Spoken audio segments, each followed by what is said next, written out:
अस्सलाम वालेकुम व्यूअर्स, मैं हूं आकिब और आप देख रहे हैं आकिब वासी ऑफिशियल यूट्यूब चैनल। आज की इस वीडियो में हम देखने वाले हैं कि इफ़ एल्स नेस्टेड इफ़ और एल्स इफ़ क्या होता है, इसका हम प्रोग्राम में कब और कैसे और क्यों यूज़ करते हैं। ठीक है, सबसे पहले हमारे पास इफ़ स्टेटमेंट। तो इफ़ स्टेटमेंट हम बेसिकली तब यूज़ करते हैं कि जब हमने कोई ना कोई कंडीशन रन करवानी हो। ठीक है, कंडीशन के अंदर हम बेसिकली अपना कोई ना कोई प्रोग्राम लिखते हैं या कोई स्टेटमेंट देते हैं। तो अगर तो वो कंडीशन ट्रू होती है तो प्रोग्राम रन करता है, अदरवाइज़ प्रोग्राम रन नहीं करता।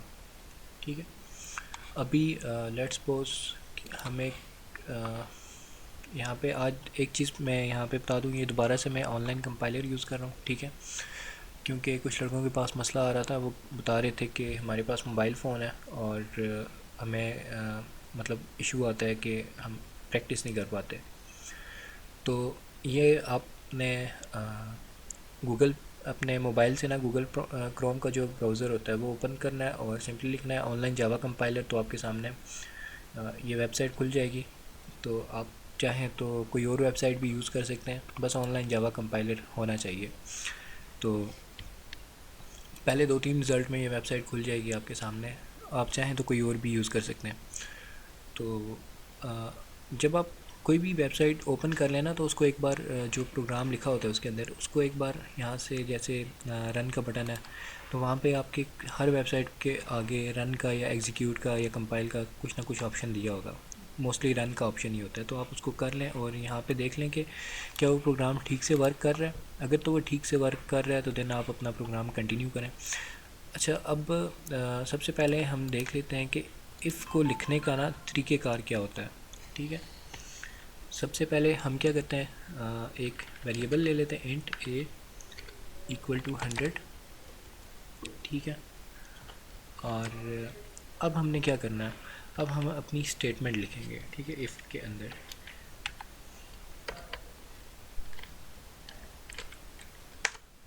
ठीक हो गया। इफ़ को लिखने का जो तरीक़ेकार होता है वो कुछ इस तरीके से होता है।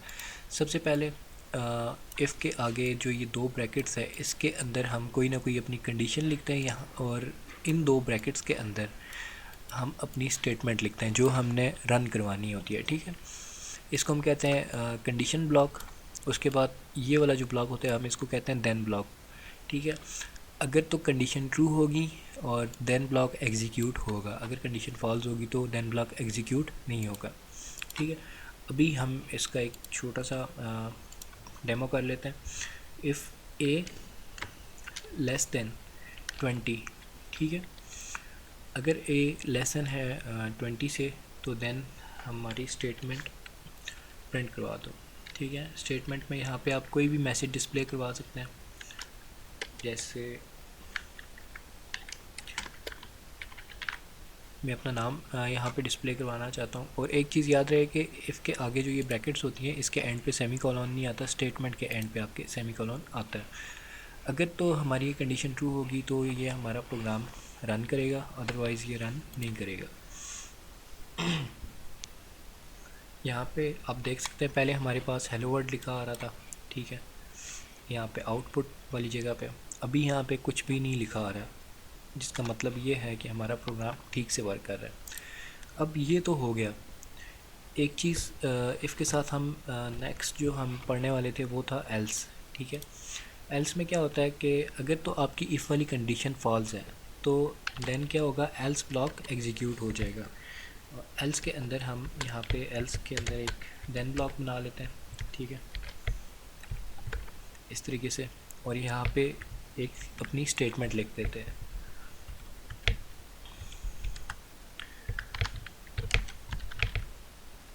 या इसको कहते हैं कंडीशन नॉट ट्रू। ठीक है, अगर तो हमारी ये वाली कंडीशन ठीक होगी तो हमारा ये वाला पार्ट एग्जीक्यूट होगा, अगर हमारी कंडीशन गलत होगी तो ये वाला पार्ट एग्जीक्यूट होगा। ठीक है, एल्स के अंदर हमने जो कुछ भी टाइप किया होगा वो यहाँ पे एग्जीक्यूट हो जाएगा। आप चाहें तो यहाँ पे एल्स के अंदर 2 वैल्यूज़ का सम भी करवा सकते हैं, मल्टीप्लाई डिवीजन, जो भी आपने ना यहाँ पे करना है एल्स वाले पार्ट में वो आप कर सकते हैं। ठीक है। इसमें मैं यहाँ पे मैसेज डिस्प्ले करवा रहा हूँ, तो इसका मतलब ये नहीं है कि इसके अंदर सिर्फ़ और सिर्फ मैसेज डिस्प्ले होगा। आप इसके अंदर कुछ भी कर सकते हैं जो आप डिस्प्ले करवाना चाहें, ठीक है। यहाँ पे आप देख सकते हैं आउटपुट पे हमारी क्या आ गया, कंडीशन नॉट ट्रू। इसका मतलब है कि हमारा जो ये वाला पार्ट है ना, इफ़ के अंदर जो कंडीशन लगी हुई है वो रॉन्ग है, ठीक है।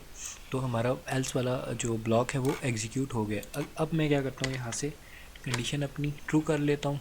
अभी ए के अंदर हमारा 100 है ना, तो ए 20 से क्योंकि बड़ा है, अब हमारी कंडीशन ट्रू होगी, तो अब ये वाला पार्ट एग्जीक्यूट होना चाहिए।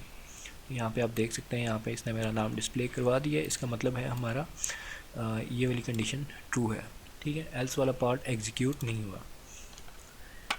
अच्छा, इसके बाद आ जाता है नेस्टेड इफ़, ठीक है। नेस्टेड इफ़ के हम इफ़ के अंदर मल्टीपल इफ़ का यूज़ करते हैं, ठीक है। लेट्स सपोज आपके पास एक प्रोजेक्ट आया है कि स्कूल मैनेजमेंट का प्रोग्राम है। उसमें आपने एक माइक्रो सर्विस ये भी बनानी है कि प्रिंसिपल के पास सिर्फ उन स्टूडेंट्स का रिज़ल्ट शो हो जो क्लास 8 या 9 से बिलोंग करते हो, ठीक है। और वो उनके मार्क्स जो हैं 80% से अबव हों, और उनकी फ़ीसेस जो हैं वो कंप्लीटेड हों, ठीक है। ये 3 शर्तें आ गई। अब ये 3 शर्तें हम नेस्टेड इफ़ के अंदर लगाएंगे, ठीक है। नेस्टेड इफ़ के अंदर अगर कोई भी कंडीशन फॉल्स हुई, ठीक है, तो हमारा प्रोग्राम रन नहीं करेगा, ठीक है। मैं इसको यहाँ से रिमूव कर देता हूँ आपको समझाने के लिए, ठीक है। नेस्टेड इफ़ हम कहाँ पे यूज़ करते हैं, अपनी स्टेटमेंट से पहले, ठीक है। और ये वाला जो पहली ब्रैकेट होती है इफ़ की, इसके बाद, ठीक है। हम नेस्टेड इफ़ को दोबारा से इस तरीके से लिखेंगे, इफ़ दोबारा से कंडीशन ब्लॉक और देन ब्लॉक की एक ब्रैकेट, और फिर उसके बाद जो जो आप ब्रैकेट डालते जाएँ ना, उसको साथ साथ क्लोज़ भी करते जाएँ इस तरीके से, ठीक है। तो यहाँ पे ये ब्रैकेट क्लोज़ नहीं होगी, यहाँ पे होगी, ठीक है, जो मैन इफ़ वाली ब्रैकेट है उसके साथ ही। अच्छा, इसके बाद मैं दोबारा से एक और कंडीशन लगा लेता हूँ। मैं अब अगली कंडीशन ये लगाता हूँ कि इफ़ ए जो है लेस देन हो 100 से, तब मुझे क्या करो, ये वाला मैसेज डिस्प्ले करवा दो। अगर तो ये हमारी दोनों कंडीशन ट्रू हुई, तब ये हमारे पास मैसेज डिस्प्ले करवाएगा, अदरवाइज़ हमारे सामने कुछ भी ये डिस्प्ले नहीं करवाएगा। यहाँ पे आप देख सकते हैं इसने हमारे सामने कुछ भी डिस्प्ले नहीं करवाया। तो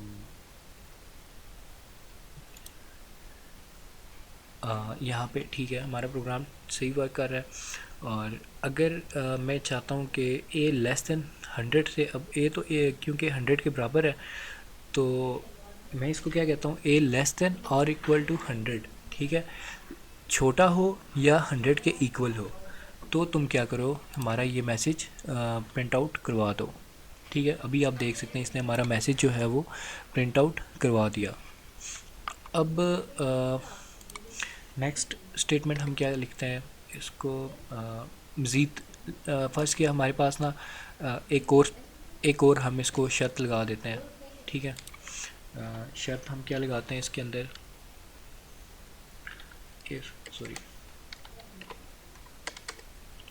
फिर से मैं इफ़ कंडीशन ब्लॉक, इस बार मैं करता हूँ ए ग्रेटर देन हो 50 से, ठीक है। देन तुम क्या करो, यहाँ पे ब्रैकेट फिर से क्लोज़ कर ली, ठीक है। और अगर तो ये हमारी तीनों की तीनों कंडीशंस ट्रू हुई, तब ये हमारा पार्ट एग्जीक्यूट होगा। अगर इनमें से कोई एक भी रॉन्ग हुई, तो हमारा ये मैसेज डिस्प्ले नहीं करवाएगा, ठीक है। अब यहाँ पे देखें, हमने कंडीशन यहाँ पे फॉल्स की है ना, तो इसने मैसेज कोई भी डिस्प्ले नहीं करवाया। मैं यहाँ से एक ज़ीरो ख़त्म कर देता हूँ, सॉरी, इसको ट्रू करना है मुझे, तो मैं इसको साइन चेंज करूँगा। और अब देखते हैं, यहाँ पे आप देख सकते हैं हमारा ये पार्ट बिल्कुल सही से वर्क कर रहा है, ठीक है। और लास्ट में हमारे पास एल्स इफ आ जाता है। एल्स इफ हम इफ़ के साथ ही यूज़ करते हैं, ठीक है। सबसे पहले हम इफ़ के अंदर कोई ना कोई कंडीशन लिखते हैं और इसकी ब्रैकेट यहीं पे क्लोज़ करते हैं, ठीक है, जैसे हम पहले सिंपल इफ़ में करते थे। उसके बाद हम क्या करेंगे, अपनी कोई ना कोई स्टेटमेंट देंगे। स्टेटमेंट देने के बाद दोबारा से एल्स इफ़, ठीक है, और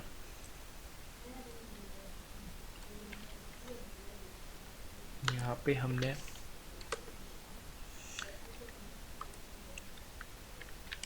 एल्स इफ़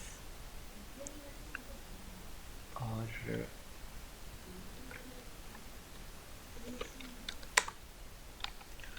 यहाँ पे इसके एंड में कंडीशन भी लगा देता हूँ, ठीक है, और यहाँ पे भी मैं कंडीशन लगा देता हूँ। अब तीनों के अंदर मैं कोई ना कोई स्टेटमेंट लिख देता हूँ। पहले स्टेटमेंट लिख दी, अब मैं क्या करता हूँ, अब यहाँ पे पहले कंडीशन लगा लेता हूँ, ठीक है, ताकि मुझे भी पता चले कि कौन सी कंडीशन वर्क कर रही है। अच्छा, एल्स इफ़ हम यूज़ इसलिए करते हैं कि हमारी अगर कोई भी एक कंडीशन ट्रू होगी ना तो वो एग्जीक्यूट हो जाएगी, ठीक है। लेट्स सपोज आपने बहुत सारी कंडीशंस लगा दी कि हमारे स्टूडेंट अगर तो ये हो, अगर तो ये हो, अगर तो ये हो, लाइक आप चाहते हैं कि अगर तो क्लास 8 का हो तब भी मैं उसका रिज़ल्ट डिस्प्ले करवा दो, उसकी फ़ीस जमा है तब भी करवा दो। और इसके अलावा अगर आप कुछ मतलब कोई और कंडीशन लगाना चाहें, मतलब कहने का ये है कि आप चाहते हैं कि आप उसमें 2-3 शर्तें रख देते हैं, ठीक है। नेस्टेड इफ़ में ये होता था कि आप 3 शर्तें रखते थे जो पूरी होनी लाजमी थी, ठीक है। एल्स इफ़ में ये होता है कि इन तीनों शर्तों में से कोई एक भी हो ना तो उसका मेरे सामने डाटा ले आओ, ठीक है। तो इसको मैं यहाँ पे क्या करता हूँ, अब कंडीशन लगा देता हूँ एक, और एल्स इफ़ के अंदर ए अगर लेस देन है 20 से या 30 कर लेते हैं, 20 हमने ऑलरेडी लगाया हुआ है, और ए लेस देन है 50 से, ठीक है। तो अब जो भी इसके अंदर हमारी कंडीशन सही होगी ना तो वो एग्जीक्यूट हो जाएगी, ठीक है। और इसके बाद एंड पे हम क्या करते हैं, हम लगाते हैं एल्स देन ब्लॉक, और फिर हम यहाँ पे लिखते हैं अपनी कोई ना कोई स्टेटमेंट,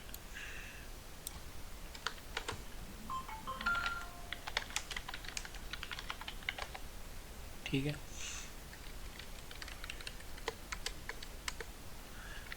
ठीक हो गया, यहाँ पे अपनी हमने एल्स के अंदर स्टेटमेंट लिख दी, प्रोग्राम नॉट वर्किंग, या इसके अंदर हम लिखते हैं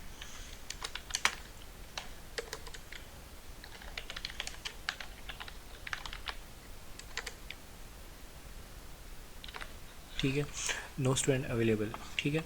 और यहाँ पे हम इसको कह देते हैं S3 S2 और इसको हम कह देते हैं S1, ठीक है। अब देखते हैं हमारे पास कौन सा स्टूडेंट अवेलेबल है, S1, ठीक है। हमारी ये कंडीशन ट्रू है ना, तो इसने यहीं पे जिस जगह पे भी, अगर तो नीचे वाली दोनों ट्रू होंगी ना तो उनका ये मैसेज डिस्प्ले नहीं करवाएगा, ठीक है। उसके अंदर कोई भी स्टेटमेंट लिखी होगी वो डिस्प्ले नहीं करवाएगा, ये सिर्फ़ और सिर्फ उस सूरत में करवाएगा, वो कंडीशन करवाएगा जो कि जहाँ पे इसको पहली कंडीशन ट्रू मिले। पहले भी मैंने आपको बताया था जो हमारा कंपाइलर होता है लाइन बाय लाइन एग्जीक्यूट करता है, ठीक है। उसको यहाँ पे कंडीशन ट्रू मिली, उसने इसका ब्लॉक एग्जीक्यूट करवा दिया, नीचे आया वो इनको चेक ही नहीं करेगा इनके अंदर क्या पड़ा हुआ है क्या नहीं है, ठीक है। और अगर तो लाइक ये वाली कंडीशन फॉल्स हो जाती है तो ये क्या करेगा, फिर से चेक करेगा कि कौन सी कंडीशन ट्रू है। तो अगर तो इनमें से कोई भी कंडीशन ट्रू नहीं है तो फिर क्या होगा कि हमारा एल्स वाला ब्लॉक जो है वो एग्जीक्यूट हो जाएगा, ठीक है। यहाँ पे आप देख सकते हैं नो स्टूडेंट अवेलेबल, तो ये चीज़ थी एल्स इफ में। और अगर तो हम इसको क्या करते हैं यहाँ पे मिड वाला, ठीक है, मिड वाली कंडीशन लेस देन थी तो ग्रेटर देन कर देते हैं और देखते हैं यहाँ पे आप देख सकते हैं हमारा S2 जो है वो प्रिंट हो गया। अब हम क्या करते हैं, हम दोनों कंडीशंस को लास्ट वाली और सेकंड लास्ट वाली कंडीशन दोनों को ट्रू कर देते हैं, फिर भी हमारा S2 ही आएगा। उसकी रीज़न क्या है? उसकी रीज़न ये है कि मैंने आपको फिर से रिपीट कर रहा हूँ, बताया कंपाइलर जो है वो लाइन बाय लाइन रीड करता है। यहाँ पे उसको कंडीशन ट्रू मिली, उसने ये वाली जो है कंडीशन उसको एग्जीक्यूट करवा दिया है, ठीक है। और अगर तो ये कंडीशन उसको फॉल्स मिलती है ये वाली, तो वो क्या करेगा, इस पे आ जाएगा, ठीक है, S3 पे, S3 को रन करवा देगा। ये था इफ़, नेस्टेड इफ़, एल्स और एल्स इफ़, ठीक है। और फ्यूचर में जो सबसे ज़्यादा यूज़ होता है इफ़ एल्स इफ़ का होता है, तो एफ एल्स का भी होता है कहीं पे। जब आप प्रोग्राम बना रहे होते हो नेस्टेड इफ़ का भी यूज़ हो रहा होता है। इनमें कोई भी चीज़ फालतू नहीं है। और अक्सर लोगों के माइंड में ये क्वेश्चन आता है कि जब हमारे पास एल्स इफ़ है तो हम नेस्टेड इफ़ क्यों यूज़ करते हैं। और वो चीज़ मैंने आपको बता दी किस किस सिचुएशन में हमें यूज़ करना होता है, ठीक है। तो बहुत सारी वेबसाइट्स भी ऐसी हैं जहाँ पे आपने देखा होगा कि वो कहते हैं ठीक है, अगर आप लेट्स सपोज आप किसी वेबसाइट पे जाते हैं और जॉब के लिए अप्लाई करते हैं, तो वो वेबसाइट वाले आपके पास 3 शर्तें रखते हैं, ठीक है। वो कहते हैं अगर तो आप टीन एज हो, आपकी एज जो है ये लेट्स सपोज वो कहते हैं कि आपकी एज जो है वो 20 से अबव है, और आप जो है वो आपके पास एक इंजीनियरिंग की डिग्री है, और आपके पास 2 साल या 3 साल का एक्सपीरियंस है। लेट्स सपोज वो कहते हैं आपके पास 3 साल का एक्सपीरियंस है। अगर ये तीनों शर्तें वो रखते हैं कि आपके पास हैं तो आप जॉब के लिए एलिजिबल हो। अगर तो नहीं, आपके पास इनमें से एक भी नहीं है, तो आप फॉर्म सबमिट ही नहीं कर सकते। तो वो चीज़ होती है नेस्टेड इफ़ में। और इफ़ एल्स में क्या होगा, वो कहते हैं अगर आपके पास इन तीनों में से कोई एक चीज़ भी है तो most welcome, you are welcome, आप फॉर्म सबमिट कर सकते हैं, ठीक है। तो ये डिफरेंट जगह पे डिफरेंट पर्पज़ के लिए ये चीज़ें यूज़ होती हैं। बाकी हम देखेंगे नेक्स्ट वीडियो में, और तब तक के लिए मुझे इजाज़त दीजिए। अल्लाह हाफ़िज़।